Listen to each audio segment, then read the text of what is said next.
India Pakistan match అంటేనే నరాలు తెగే ఉత్కంఠ. కానీ ఈసారి అసలు కథ మ్యాచ్ ముగిశాక మొదలైంది. గ్రౌండ్లో జరిగిన 3 సంఘటనలు ఇప్పుడు పెద్ద వివాదానికి దారితీశాయి. మొదటి సంఘటన టాస్ దగ్గర.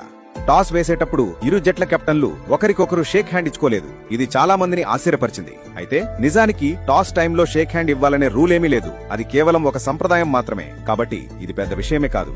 రెండో సంఘటన సూర్యకుమార్ ప్రెస్ కాన్ఫరెన్స్. మ్యాచ్ గెలిచిన తర్వాత captain Suryakumar Yadav press meet లో మాట్లాడుతూ, ఈ విజయాన్ని మేము పహల్గాం టెర్రరిస్ట్ దాడిలో ప్రాణాలు కోల్పోయిన బాధితులకు మరియు మన భారత సైన్యానికి అంకితమిస్తున్నాం అని చెప్పాడు. ఈ వ్యాఖ్యతో పాకిస్తాన్ వైపు నుండి అభ్యంతరాలు మొదలయ్యాయి. క్రీడల్లోకి రాజకీయాలను తీసుకురాకూడదని, ఇలాంటి వ్యాఖ్యలు చేసినందుకు ఆటగాళ్లపై చర్యలు తీసుకోవాలని వాదించారు. కానీ ఒక్క నిమిషం ఆలోచించండి. ఒక ఆటగాడు తన విజయాన్ని తన దేశంలోని బాధితులకు, తన సైన్యానికి అంకితమివ్వడంలో తప్పేముంది? ఇది ఏ దేశంపైనా చేసిన రాజకీయ విమర్శ కాదు, కేవలం తన దేశ ప్రజల పట్ల చూపిన గౌరవం.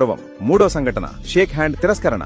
ఇక అసలు వివాదం మ్యాచ్ ముగిశాక జరిగింది. మ్యాచ్ అయిపోయాక పాకిస్తాన్ ఆటగాళ్లు షేక్ హ్యాండ్ కోసం ఎదురు చూస్తున్నా మన భారత ఆటగాళ్లు డగౌట్ నుండి బయటకు రాలేదు. వాళ్లకు షేక్ హ్యాండ్ ఇవ్వడానికి నిరాకరించారు. ఇది స్పోర్ట్స్ స్పిరిట్ కు విరుద్ధమని కొందరంటుంటే, చాలా మంది భారతీయులు మాత్రం మన టీం చేసింది సరైనదే అంటున్నారు. వాళ్ల వాదన ఏంటంటే, పాకిస్తాన్ తో అసలు మ్యాచే ఆడకూడదు అనుకుంటుంటే ఇక ఫ్రెండ్షిప్ లాంటి షేక్ హ్యాండ్లు ఎందుకు అనేది వాళ్ల ప్రశ్న. ఒకవైపు మన సైనికులపై దాడులు జరుగుతుంటే మరోవైపు వాళ్లతో స్నేహంగా ఉండలేమని మన ఆటగాళ్లు పరోక్షంగా ఒక బలమైన సందేశాన్ని పంపారు. నిజానికి ఆటలో గెలుపోటములు సహజం. Download ShareChat.